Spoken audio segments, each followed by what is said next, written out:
ہم جانتے ہیں کہ ہمارے معاشرے میں مردوں کو غلبہ حاصل ہے، لیکن ایک عورت کے طور پر یہ موقع ظاہر کرتا ہے کہ آپ مردوں کے ساتھ کندھے سے کندھا ملا کر کیسے کام کر سکتی ہیں، ان کی طرح کام کر سکتی ہیں اور اتنا ہی بہترین۔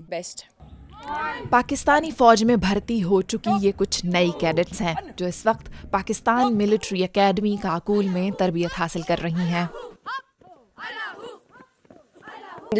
یہ ٹریننگ جسمانی برداشت کو بتدریج بڑھاتی ہے۔ یہ ایک انسان کو اس کی جسمانی مضبوطی کے مطابق ڈھال دینے کے لحاظ سے ترتیب دی گئی ہے۔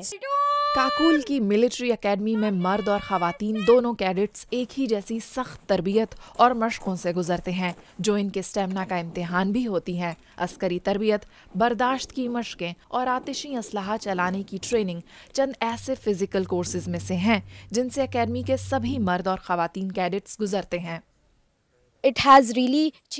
تربیت نے واقعی یہ تاثر بدل دیا کہ چونکہ ہم خواتین ہیں اس لیے ایسی مشکل مشقوں سے نہیں گزریں گی۔ ہم نے بھی وہی تمام مشقیں کی جن سے مرد کیڈٹس گزر رہے تھے۔ پاکستان آج بھی ایک پدرسری معاشرہ ہے۔ اگرچہ خواتین کو 1947 سے ہی فوج میں شمولیت کی اجازت تھی، لیکن ایسا صرف گزشتہ چند سالوں میں ہی ممکن ہو سکا ہے کہ خواتین اب زیادہ اہم کردار ادا کر رہی ہیں۔ ابتدائی طور پر ہمیں اپنی جسمانی صلاحیتوں اور اکیڈمی میں سخت ماحول کو دیکھتے ہوئے کچھ چیلنجز کا سامنا کرنا پڑا، تاہم ہم یقینی طور پر کافی مضبوط ہیں، اسی لیے ہمیں پاکستانی فوج کا حصہ بننے کے لیے منتخب کیا گیا۔ اس فوجی تربیت گاہ میں صرف خواتین کیڈٹس کو ہی نہیں بلکہ ٹرینرز کو بھی چیلنجز کا سامنا ہے۔ چونکہ خواتین کیڈٹس ملک کے تمام حصوں سے آتی ہیں، اس لیے ان میں ثقافت اور ذہنیت کے لحاظ سے بڑا تنوع ہوتا ہے۔